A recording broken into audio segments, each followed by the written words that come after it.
नमस्कार दोस्तों, मेरा नाम है राहुल और आप देख रहे हैं हमारा YouTube channel BEd lesson plan. तो लेसन प्लान की सीरीज़ में आज हम सामाजिक विषय के अंतर्गत एक लेसन प्लान लेकर आए हैं जिसका प्रकरण है विधानसभा। यह उप विषय नागरिक शास्त्र से संबंधित है। तो चलिए शुरू करते हैं। जैसा कि आप लोग जानते हैं कि लेसन प्लान के फॉर्मेट में सबसे ऊपर हम पाठ योजना संख्या लिखते हैं, उसके बाद संस्था या विद्यालय का नाम और उसके बाद ब्लॉक्स बनाते हैं जिनमें दिनांक, कक्षा, वर्ग, विषय, उप विषय, कालांश और अवधि लिखते हैं।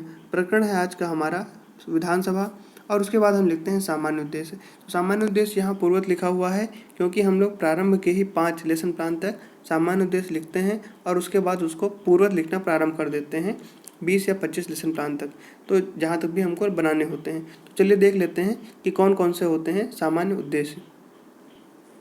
तो सामान्य उद्देश्य में पहला है विद्यार्थियों में लोकतांत्रिक नागरिकता का विकास करना। दूसरा है विद्यार्थियों में राष्ट्रीय एवं अंतर्राष्ट्रीय दृष्टिकोण का विकास करना। तीसरा है विद्यार्थियों में भावनात्मक एकता एवं नागरिकता का विकास करना। चौथा है विद्यार्थियों में आदर्श चरित्र का निर्माण करना। पांचवा है विद्यार्थियों में प्रजातंत्र के लिए दृढ़ विश्वास विकसित करना। छठा है विद्यार्थियों की मानसिक शक्तियों एवं वैज्ञानिक दृष्टिकोण को विकसित करना। सातवां है विद्यार्थी में देश प्रेम एवं राष्ट्रीय एकता की भावना का विकास करना। आठवां है विद्यार्थियों को देश की राजनीतिक, सामाजिक व आर्थिक समस्याओं की जानकारी प्राप्त करना। और नौवां है विद्यार्थियों को नागरिक कर्तव्यों एवं अधिकारों का सैद्धांतिक व व्यवहारिक ज्ञान प्रदान करना। तो ये हो गए हमारे सामान्य उद्देश्य। अब बात करते हैं विशिष्ट उद्देश्यों की। तो विशिष्ट उद्देश्य में पहला है ज्ञानात्मक। विद्यार्थी विधानसभा के बारे में प्रत्यय स्मरण कर सकेंगे। दूसरा है अवबोधात्मक। विद्यार्थी विधानसभा व उसके कार्यों व विधानसभा की व्याख्या अपने शब्दों में कर सकेंगे। कौशलात्मक में लिखेंगे कि विद्यार्थी विधानसभा तथा उसके कार्यों को चार्ट द्वारा प्रदर्शित करने का कौशल विकसित कर सकेंगे। और अनुप्रयोगात्मक में लिखेंगे कि विद्यार्थी विधानसभा की नीतियों की जांच कर उसका अपने जीवन में एवं अपने हक में उसका प्रयोग कर सकेंगे। सहायक सामग्री में लिखेंगे लपेट श्यामपट्ट पर बना विधानसभा से संबंधित महत्वपूर्ण बिंदुओं का चार्ट। और शिक्षण विधि में लिखेंगे प्रश्नोत्तर प्रविधि और व्याख्या विधि।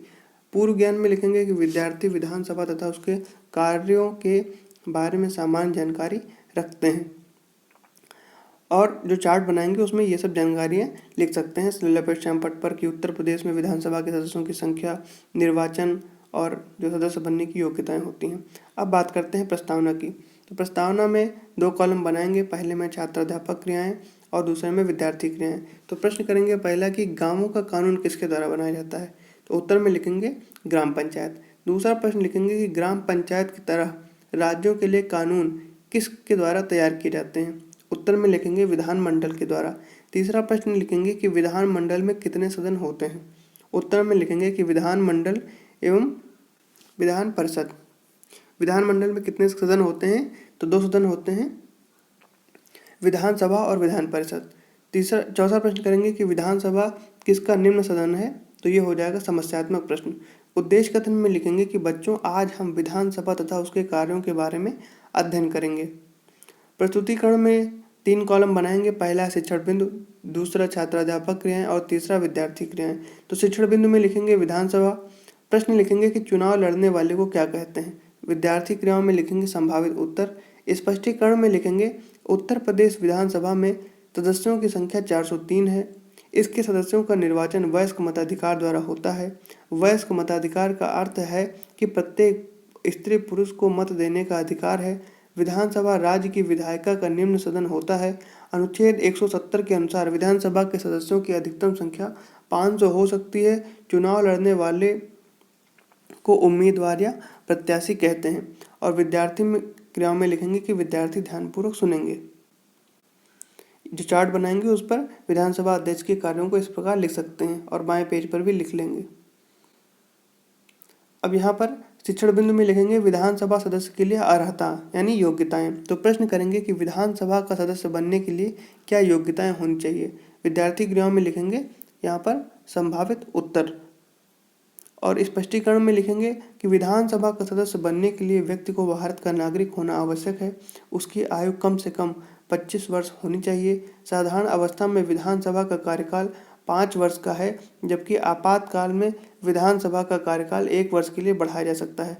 5 वर्ष से पहले भी राज्यपाल इसे भंग कर सकता है।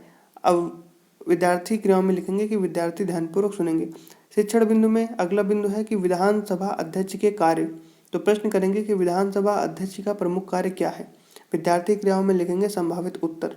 स्पष्टीकरण में लिखेंगे कि विधानसभा अध्यक्ष के अनेकों कार्य होते हैं, जैसे कि विधानसभा की बैठक अवधि में अनुशासन बनाए रखना, बैठक में सदस्यों को भाषण की अनुमति देना, सदन का कार्यक्रम सुनिश्चित करना, विधान परिषद की स्थापना करना, समाप्ति का प्रस्ताव पारित करती है। साथ ही संविधान में संशोधन भी विधानसभा द्वारा ही किया जाता है।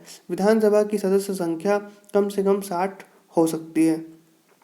और विद्यार्थी क्रियाओं में लिखेंगे कि विद्यार्थी ध्यानपूर्वक सुनेंगे। अब बोध प्रश्न में पहला प्रश्न है कि उत्तर प्रदेश विधानसभा में सदस्यों की संख्या कितनी है। तो उत्तर में लिखेंगे कि उत्तर प्रदेश की विधानसभा में सदस्यों की संख्या 403 है। दूसरा प्रश्न लिखेंगे कि विधानसभा के सदस्यों की अधिकतम संख्या कितनी हो सकती है। उत्तर में लिखेंगे 500। तीसरा प्रश्न है कि विधानसभा का कार्यकाल कितना होता है। उत्तर में लिखेंगे कि विधानसभा का कार्यकाल 5 वर्ष का होता है। चौथा प्रश्न है कि संविधान में संशोधन किसके द्वारा किया जाता है। उत्तर में लिखेंगे कि संविधान में संशोधन विधानसभा द्वारा किया जाता है। निरीक्षण कार्य में लिखेंगे कि विद्यार्थियों को शाम पर सारांश लिखने का निर्देश देकर स्वयं संपूर्ण कक्ष का घूम कर निरीक्षण कार्य करेगा। मूल्यांकन प्रश्न में पहला है कि विधानसभा के सदस्यों का निर्वाचन किसके द्वारा होता है। दूसरा प्रश्न है कि विधानसभा का सदस्य बनने के लिए कहाँ का नागरिक होना आवश्यक है। तीसरा प्रश्न है 5 वर्ष से पूर्व विधानसभा को कौन भंग कर सकता है। और चौथा प्रश्न है कि विधानसभा भंग किसकी स्थापना करती है। अब गृह कार्य में लिखेंगे कि विद्यार्थी विधानसभा तथा उसके कार्य एवं उसकी शक्तियों के बारे में पढ़कर तथा लेख लिखकर लाएंगे। तो यहाँ पर हमारा लेसन प्लान समाप्त होता है। आपको वीडियो कैसे लगा कमेंट करके ज़रूर बताइए। हमारे चैनल को सब्सक्राइब करिए, वीडियो को लाइक करिए और अपने दोस्तों के साथ शेयर भी जरूर करें। धन्यवाद।